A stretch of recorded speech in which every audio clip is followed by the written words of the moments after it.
Hey everybody, this is Jack Berkowitz. Welcome back. I'm the Chief Data Officer of Securiti, AI. We're a company that specializes on data security, data privacy, and now generative AI security and privacy as well.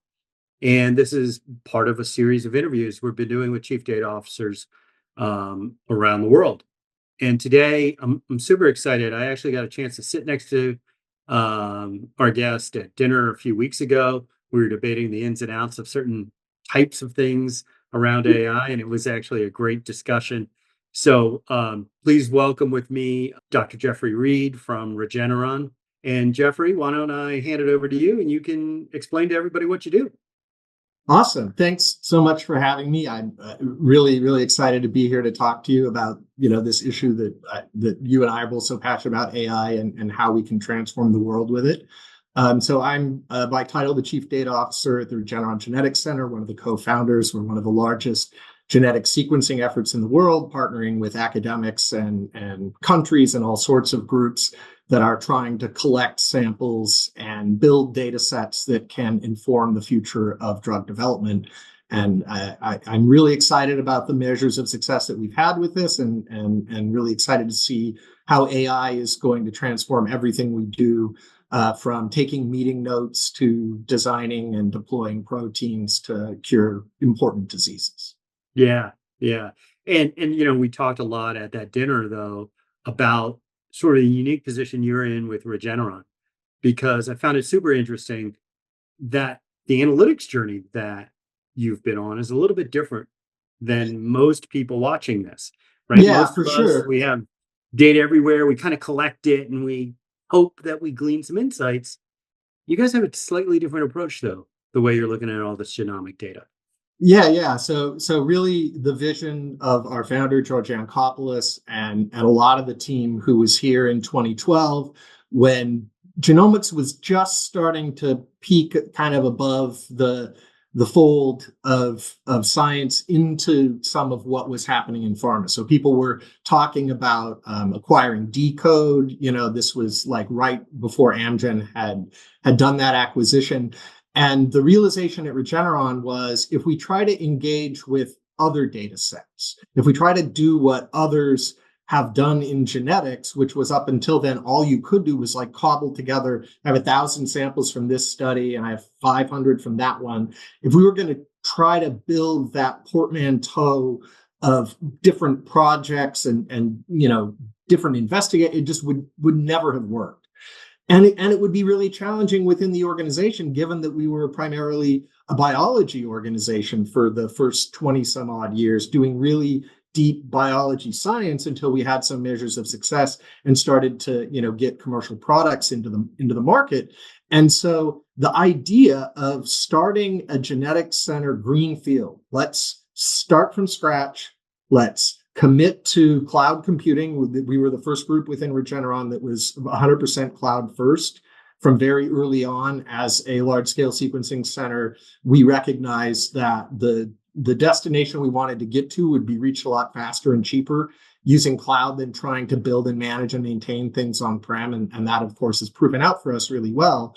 But similarly, in this data journey, as we've done this, what we've discovered is we've been able to build the most coherent, the most consistent large-scale genetics data set really anywhere in the world that I know of. And that really is down to that vision of looking at the problem and saying, if we want to build a very large-scale data asset that will inform drug development well into the future, let's build it from scratch so that we can understand, manage, and control it in a way that you can't if you're cobbling together pieces from every different direction. Not that that was a bad way to do it. That was the only way to do it at the time, right? Like our strategy, the hard part about our strategy is, right, it requires you finding partners to work with to sequence those samples. It requires you bringing resources and expertise to the table to make that data happen. And that's not trivial. So I don't want to, minimize the hard work that the team has done over 11 years to deliver what we've delivered. But yeah, just that visionary idea of let's not think too much about the legacy data. let's focus on building something that going forward can be very coherent and consistent.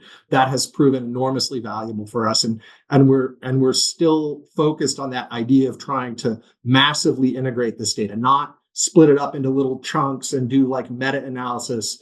We like to try to get all of the data together and analyze it as a whole. We think that there's unique value in that. Yeah. And so, as a CDO of a Fortune 500 company, as somebody who worked with lots and lots and lots of CDOs and CIOs and analytics people bringing data together, I told you a few weeks ago, and I'll tell you now, I'm professionally jealous of the ability to really have the analytics being part of the strategy of the company. So, Yeah. And that really helps, right? I can see how other domains, other people listening to this would love to have that sort of leadership or that sort of partnership, right, with the business right up front. Yeah, yeah. So how does one go about selling a similar idea, right? I mean, how does one take this and say, hey, this is what we should be doing? Yeah. No, I mean, it's a good question. So I would say in some ways it's very easy for us at Regeneron because we have a founding team that still runs the company and they very much get it, right? So as I like to tell people who work for me, I have Jeff-shaped solutions to Jeff-shaped problems. I can give you a Jeff-shaped solution. I don't know if you have Jeff-shaped problems, but my Jeff-shaped solution to this is really, I think you start from the value it provides. Right. And you're not saying the things that we have done before aren't useful. You're not saying that the things that we have done to get to here are things we're going to fully leave behind. And no, it's like saying we're going to be intentional in thinking about what is a data asset look like that's going to be able to deliver on what we think we need. And, for us, the case was really compelling. If you look at humans who have loss of function variants that are knocking down the function of a protein that's made by a specific gene, that's essentially what happens when you're given an antibody. It's knocking down the protein that's made by that gene. And so, we knew that would at least speak to the human biology in a way that a mouse model or a cell line or some other assay that you could do that doesn't get you the full richness of human biology, you just won't get that insight. Now, I suppose that hypothesis could have been wrong, but it wasn't. And, we were able to find a fair number of protective variants that really were great leads in drug development, as well as informing some of our existing programs. And for us, the proof is in the pudding. It's not that we built this thing and we decided it was a success and cheered it on. It's like we built this thing and we found immediately that our partners within the organization, within Regeneron, who were working on drug development, were craving insights from this data resource. So, It was dog, hawk, car. We were some of the most, popular people in the company, but it's a little overwhelming when everybody is suddenly all at once saying, I need your help with this, right? Yeah. And I can imagine, right? I can see other industries that would benefit, whether it's agriculture, the world I came from, which is really more about, financial systems, financial services. I can really see where that would benefit. But, now we look at this world of AI, generative AI, you and I were talking about, can it understand this?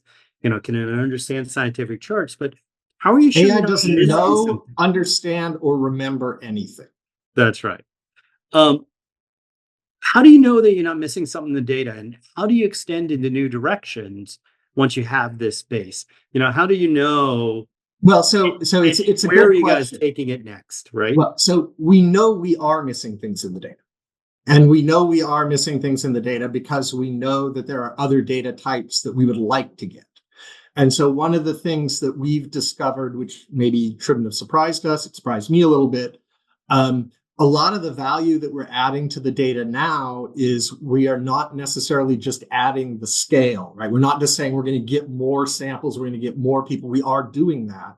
But importantly, we're saying on the samples we have, what are the data assets that we can gather that will be most informative? So, for example, in genetics, because we're looking at your germline genetics, the genes that you're inheriting from your mom and your dad, like that's something, that's carried with you your entire life. That doesn't necessarily change ever, except in, cancer and these other sort of, let's say, edge cases.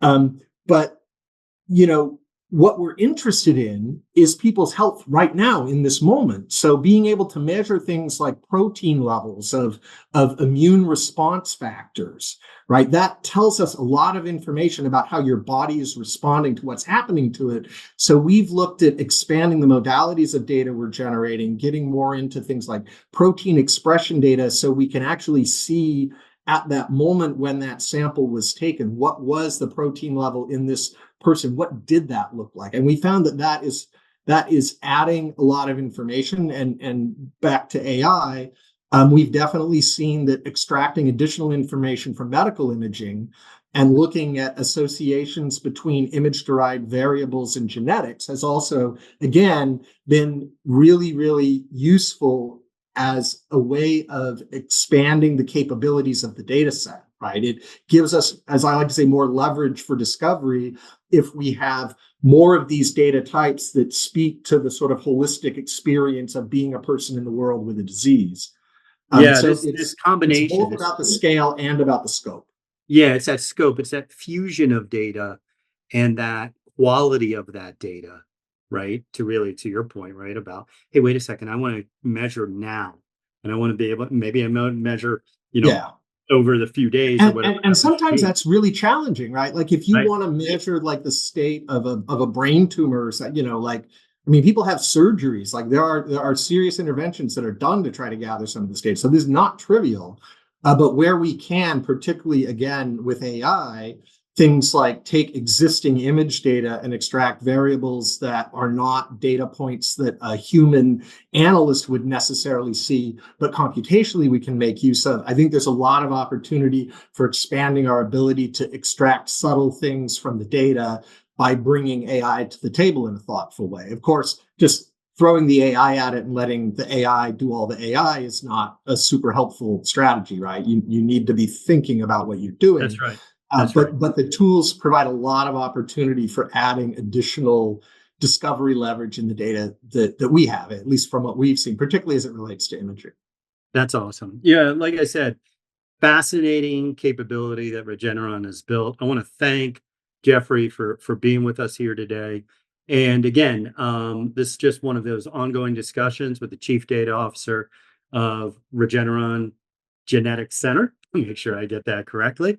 And Jeffrey Reid. And again, I'm Jack Berkowitz. I'm the Chief Data Officer of Securiti.ai. We're a company that focuses on data privacy and data security, and now really about generative AI, security and privacy and operations as well. So thank you very much, Jeffrey.